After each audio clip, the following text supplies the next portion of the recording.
तो dear students, आज मैं पढ़ाने जा रहा हूँ तुम्हें हड़प्पा सभ्यता के पतन के कारणों का वर्णन करें। क्या क्वेश्चन रहेगा हमारा?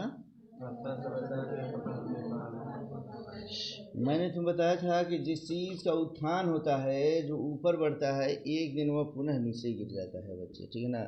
हर उत्थान की एक सीमा होती है।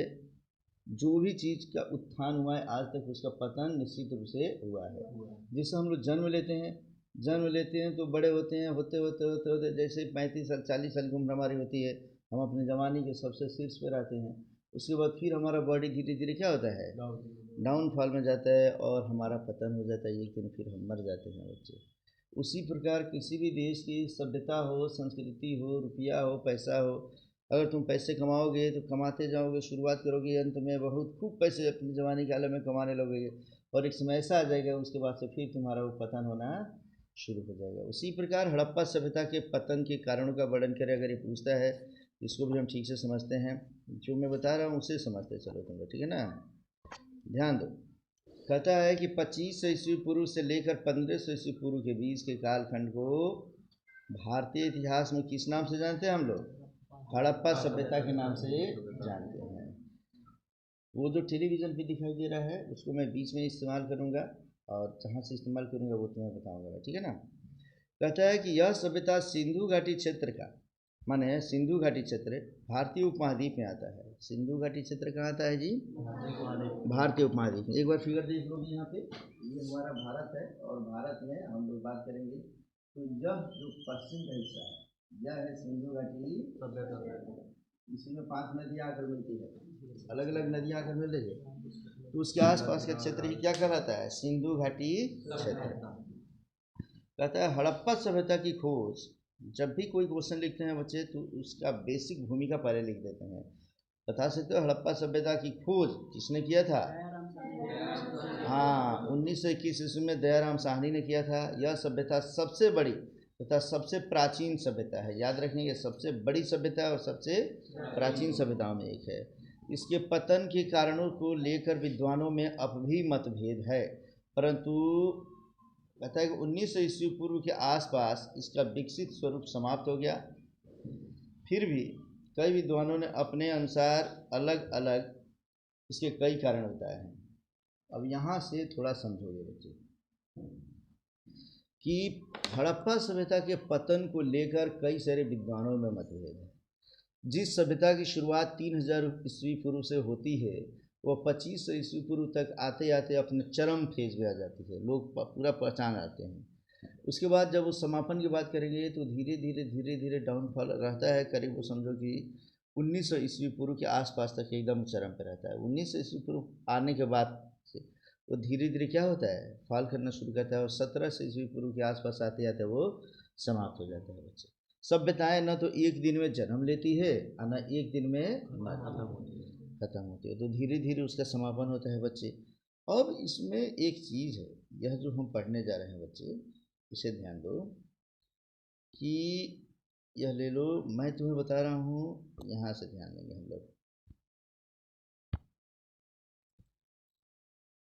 यहाँ उतना लिखने के बाद हम ये लिखेंगे, कोई लेखक कहता है कि हड़प्पा सभ्यता का पतन बाढ़ से हुआ था, अब कोई कहता है कि मैंने सूखा से हो गया। सब मतभेद है, ये परीक्षा में लिखोगे। कोई क्या कहेगा? बाढ़। अब कोई क्या कहता है कि सूखा से। कोई कहता है कि बाह्य आक्रमण से, बाहर से आर्य आए और उन्होंने आक्रमण करके यहाँ की सभ्यता का अंत कर दिया, सिंधु सभ्यता का पतन हो गया। माने कोई जल प्लावन, कोई बोलता है कि बाढ़ आ गया, जल प्लावन इतना अधिक आ गया, माने जल इतना कि जिसकी वजह से इसका पतन हो गया। और कोई अंत इसका अंत बताता है। कोई आग से लगने से बताता है कि आग अचानक लग गया और उससे इसका अंत हो गया। और कोई महामारी बताता है कि एक ऐसी महामारी है जैसे अभी कोरोना कैसे आ गया था बच्चे, अगर लगातार कोरोना रहता तो हम सब खत्म हो गए होते कि नहीं। ऐसे ही कोई महामारी आई होगी और हड़प्पा सभ्यता का अंत हो गया। माने इसकी आजादी से अंत हो गया। कहने का मतलब है बच्चे कि अलग अलग विद्वानों ने अलग अलग तरीके से इसको परिभाषित करने की कोशिश किया है। तो तुम्हारा काम होगा बच्चों कि एक यह मैं सूची बनाया हूँ, इस सूची को ज़रूर लिखोगे कि किसने क्या कहा। जैसे किसने किसने बताया कि हड़प्पा सभ्यता का पतन बाढ़ आने से हुआ? नाम रखो, बोलो कौन कौन है? जॉन मार्शल, एसरा और मैकाई। मैकाई मैकाई बोलते हैं इसको, ठीक है ना। ये तीन ऐसे इतिहासकार हैं जिन्होंने बताया कि हड़प्पा सभ्यता का पतन किसके वजह से हुआ जी? बाढ़ आने से हुआ। तो इसको लिखोगे कहाँ पर, ये मैं तुम्हें जगह अभी बताऊंगा, ठीक है ना। तो वहाँ से तुम समझोगे। दूसरा क्या, जलवायु परिवर्तन। किसी ने बाढ़ बताया, किसी ने क्या बताया? जलवायु परिवर्तन। जलवायु परिवर्तन किसने किसने बताया बोलो? ऑरेलस्टाइन और अमलानंद घोष। ऑरेलस्टाइन और अमलानंद घोष। फिर आर्यों का आक्रमण, किसी ने बताया कि बाह्य आर्यों के आक्रमण से इसका अंत हो गया। इसमें कौन कौन थे? मटिमर व्हीलर, गॉर्डन चाइल्ड और पिगट। कौन थे जी? इसको पूरा लिखोगे, पिगट। महामारी से किसने बताया? तो KBR केनेडी। किसने बताया जी? KBR केनेडी ने बता दिया बच्चे। तो इस तरीके से, इस प्रकार सिंधु घाटी सभ्यता 1750 तक मानी जाती है। उसके बाद नई व्यवस्था का जन्म हुआ। सिंधु घाटी सभ्यता में जब सब लोग जल प्लावन और कई कारणों से जब मर गए, तो उनके मरने के बाद से फिर से समझो कि हड़प्पा सभ्यता समाप्त हो जाएगा बच्चे। और हड़प्पा सभ्यता के समापन पर फिर से एक नई सभ्यता विकसित होगी। कौन सी? वैदिक सभ्यता। लेकिन तुम लोग चूँकि इंटरमीडिएट के स्टूडेंट हो बच्चे, इसलिए इसको ध्यान में रखोगे कि तुम्हें मुख्य तौर पे हड़प्पा सभ्यता जो पढ़ोगे, यहाँ ध्यान दे दो, उसी के अनुसार पढ़ना है। यहाँ फिर से मैं मंगाता हूँ।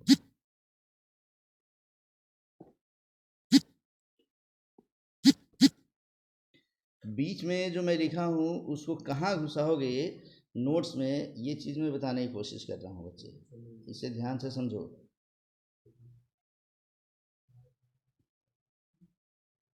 स्क्रीन को रोक लोगे तुम लोग, और रोकने के बाद से इसको लिख लोगे, ठीक है।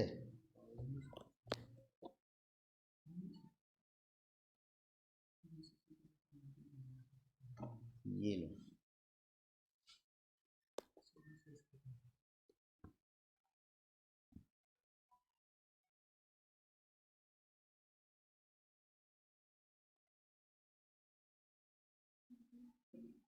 चलो दिखाई दिया बच्चे तुम लोगों को?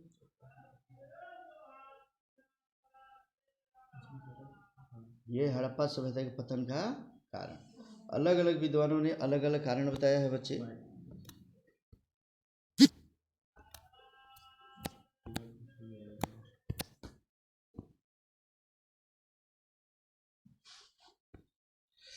तो हड़प्पा सभ्यता के पतन के कारण मैंने तुम्हें शुरू में ये बताया था बच्चे कि हड़प्पा सभ्यता के पतन के क्या क्या कारण थे।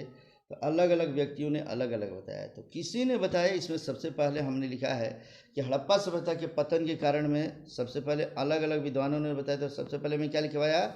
विदेशी आक्रमण। तो अभी जो मैं तुम्हें लिखवाया था कि आर्यों के आक्रमण, बाह्य आक्रमण। तो बाह्य आक्रमण में किसने किसने कहा, इसमें उसका नाम घुसाओगे तुम लोग। समझ में आ गया ना जी? अब देखो, कहता है कुछ इतिहासकारों का कहना है कि आर्य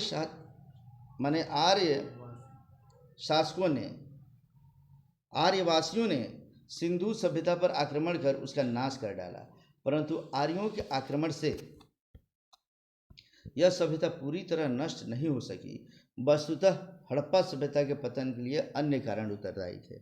मतलब समझते चलो, बाह्य आक्रमण किसने कहा, आर्यों का आक्रमण किसने कहा, अभी मैंने नोट्स में बताया था तुमको स्क्रीन पे, उसको इसमें बता देना कि किसने किसने कहा कि बाह्य आक्रमण से इसका नाश हो गया। दूसरा कारण क्या था जी? प्राकृतिक कारण।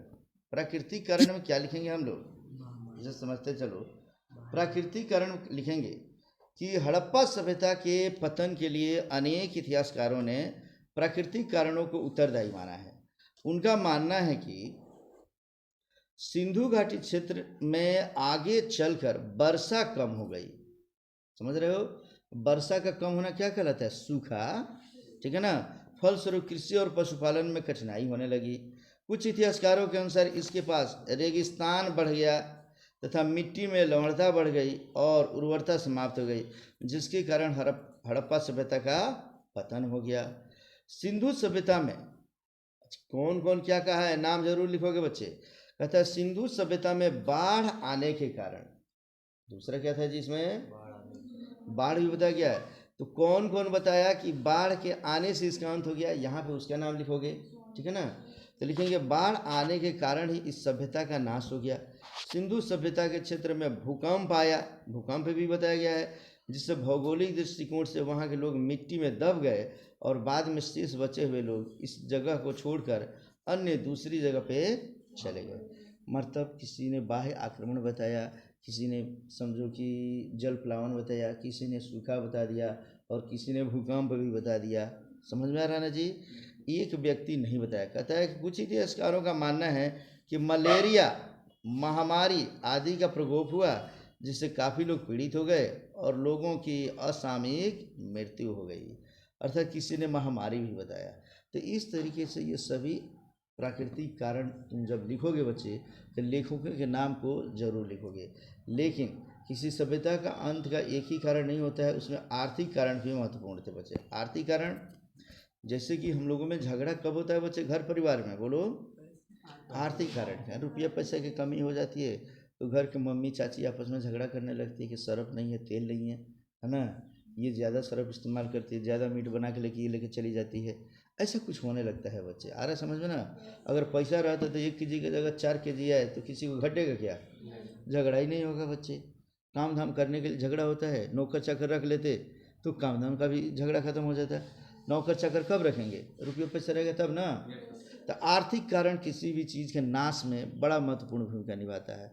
तुम्हारे पिताजी, तुम्हारा घर परिवार भी माने नाश हो जाता है कब, आर्थिक समस्या होती है तब। तो हड़प्पा सभ्यता में भी आर्थिक कारण थे बच्चे। क्या पढ़ेंगे हम इसमें, तो पढ़ते हैं। कहता है कि हड़प्पा सभ्यता के पतन का सबसे प्रमुख कारण आर्थिक कारण था। कृषि उत्पादन में कमी आई, उद्योग धंधे और व्यापार में भी गिरावट आई। हड़प्पा सभ्यता के अंतिम चरण में राजनीतिक तथा अन्य कारणों से अंतर्देशीय तथा विदेशी व्यापार समाप्त हो गए। माने अंत में स्थिति ऐसी आ गई बच्चे कि लोगों के पास पैसे की कमी हुई और उद्योग धंधे समाप्त होने लगे। विदेश से जो व्यापार होता था वो भी क्या हो गया, समाप्त होने लगा। सिंधु सभ्यता की ये मुख्य आधार था व्यापार। हड़प्पा सभ्यता के अंतिम चरण आते आते प्रशासनिक षड्यंत्र ढीला और कमजोर पड़ गया और राज्य का अंत ही हो गया। माने जो प्रशासनिक नियंत्रण होना चाहिए आम पब्लिक पर, वो नियंत्रण भी अब नहीं रह पाया बच्चे। इस तरीके से इसमें दिया है, देखो कि प्राकृतिक साधनों पर जनसंख्या में वृद्धि के कारण दबाव बढ़ता गया। जनसंख्या वृद्धि भी एक कारण मानी जाती है बच्चे। परिणाम स्वरूप आर्थिक स्थिति कमजोर पड़ती गई और नगरों का पतन सुनिश्चित हो गया। इस प्रकार अब फाइनली हम लोग लास्ट में क्या लिख लेंगे बच्चे, तो लास्ट में ये पैराग्राफ लिखकर और इसको हम समाप्त कर लेंगे कि इस प्रकार सिंधु घाटी सभ्यता के विनाश में विभिन्न कारणों का योगदान रहा है। कोई भी एक कारण इस सभ्यता के लिए उत्तरदायी नहीं है। अंततः इस सभ्यता का पतन 1900 ईस्वी पूर्व के आसपास प्रारंभ हो गया और 1750 ईस्वी तक आते आते ये क्या हो गया जी, समाप्त हो गया। समझ में आ गया जी। फिर से समझ लो, हड़प्पा सभ्यता के पतन की बात हम करेंगे तो ये तिथि जो है उल्टा आती है। ईस्वी पूर्व जब भी हम पढ़ते हैं तो कैसे पढ़ते हैं, उल्टा पढ़ते हैं। तो 3000 ईस्वी पूर्व से जो सभ्यता शुरुआत होती है 1700 ईस्वी पूर्व तक आते आते क्या होती है, समाप्त हो जाती है। एक्चुअल तिथि की बात करेंगे तो 2700 ईस्वी पूर्व से लेकर 1750 ईस्वी पूर्व तक। लेकिन इसके तिथि को लेकर भी मतभेद है, मैंने तुम्हें बताया था बच्चे, और वीडियो में मैंने बता रखा है कि कोई व्यक्ति इसको 3000 से कहता है, कोई 2700 से कहता है, कोई 2500 से कहता है। उसके लिए घबराने की ज़रूरत नहीं है। जो भी पढ़ा होता है वह जानता है कि यह किसी भी एक इतिहासकार के मत के अनुसार इसने लिख दिया है। इस तरीके से हड़प्पा सभ्यता का पतन हमारा समाप्त हो गया बच्चे। अब मिलेंगे हम लोग नेक्स्ट वीडियो में, ठीक है।